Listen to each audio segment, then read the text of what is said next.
le leadership de la sage-femme juriste Annick Nonohou, fondatrice du RSAP Bénin, le réseau des soignants amis des patients a célébré la semaine RSAPienne dédiée à l'indépendance, à l'amitié et à la valorisation des femmes inspirantes. Cet événement, inscrit dans le cadre des journées JIA, JIFA et FI, s'est tenu ce samedi 2 août 2025 à Cotonou en présence des membres du réseau, de ses invités, de sympathisants ainsi que de bienfaiteurs engagés. Ce jour, nous sommes en train de faire une célébration conjointe.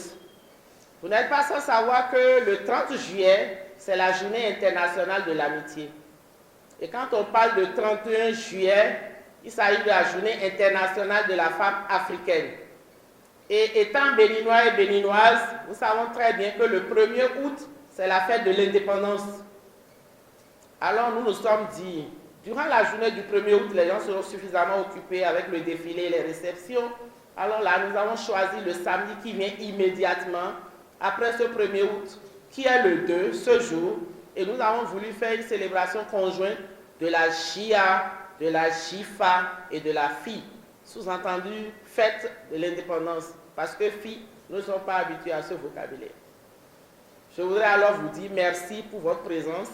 Aujourd'hui, nous mettons à l'honneur des femmes battantes, des femmes courageuses, des femmes porteuses de vie et du savoir-faire. Bonne célébration à tous et à toutes. Placé sous le thème évocateur, l'économie du savoir, un puissant levier de promotion du leadership féminin, du réseautage, de l'autonomisation mentale et de l'éradication des violences gynécologiques et obstétricales en Afrique francophone. Cette rencontre a suscité un vif intérêt et de nombreuses réactions constructives. Elle a ouvert des perspectives nouvelles pour le renforcement du leadership féminin en mettant en lumière les liens entre savoir, empowerment et transformation sociale. Quand on parle d'économie de savoir, je suis enfant de pauvre. J'ai eu la chance de gagner 10 000 francs. Je ne sais même pas ce que je vais manger demain. J'ai gagné mes 10 000 à 8 heures. J'apprends à 14 heures qu'il y a une formation qui coûte 15 000 francs. Je vais vers la personne, je plaide, je négocie, je paye une avance, je fais la formation en se disant qu'après cette formation, en un mois, je peux déjà sortir le reste.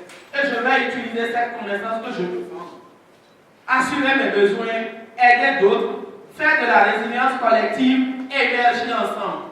Et quand j'ai compris que le sens de ce mot c'est ça, je me suis dit, par rapport aux Africains, et particulièrement aux Béninois, pour ceux qui sont pauvres, mais qui sont promotrices ou promoteurs d'associations, il faut qu'on adopte ce concept.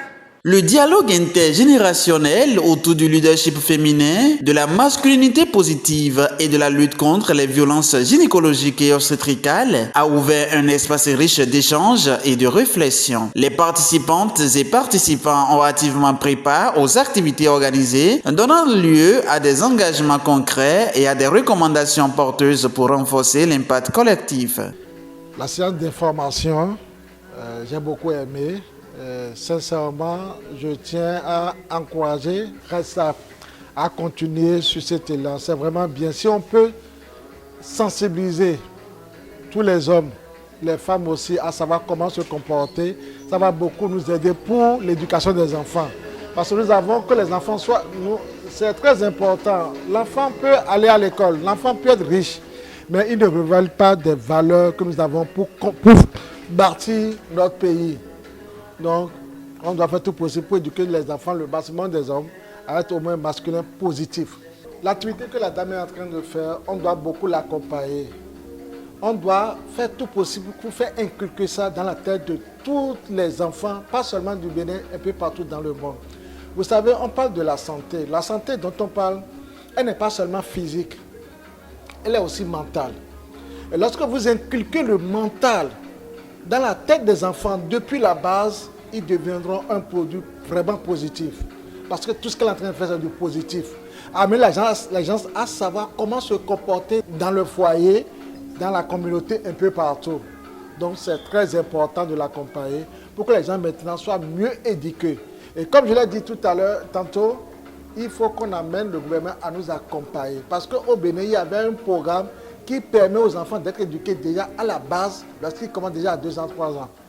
Ça veut dire que Déjà à la maternelle, on commence à comprendre les mots, le civisme, comment respecter tout ça. Mais malheureusement, aujourd'hui, maintenant, le programme ne permet plus d'éduquer les enfants à l'école. Alors qu'il faut plus de temps à l'école qu'à la maison. Donc il faudrait que ça soit des deux côtés pour qu'on puisse vraiment savoir que ce que nous sommes en train de former, ça va servir à quelque chose de très positif pour demain. Sinon, ça ne sert plus à rien d'avoir des enfants et après, on est dans le regret. Madame Nonou Annick, présidente RSAP, nous a invités ici ce matin parce que nous l'avons également invitée pour célébrer les femmes le 5 mai passé à l'ONG Enfants en Joie. Donc c'était un plaisir pour nous d'accepter cette invitation et de discuter aujourd'hui sur la nécessité d'investir dans le savoir. D'investir dans le savoir pour le leadership des femmes, l'autonomisation mentale dont il est question. Donc il est très important, après nos discussions aujourd'hui, de savoir qu'il faut communiquer avec les enfants à la maison et de priser également la masculinité positive.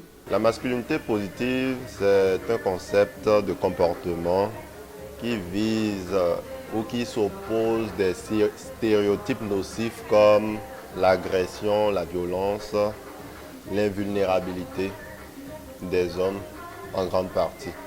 Bon, les engagements que nous avons eu à retenir sur le plan familial par exemple, il faut participer désormais à toutes les tâches de manière équitable en milieu familial.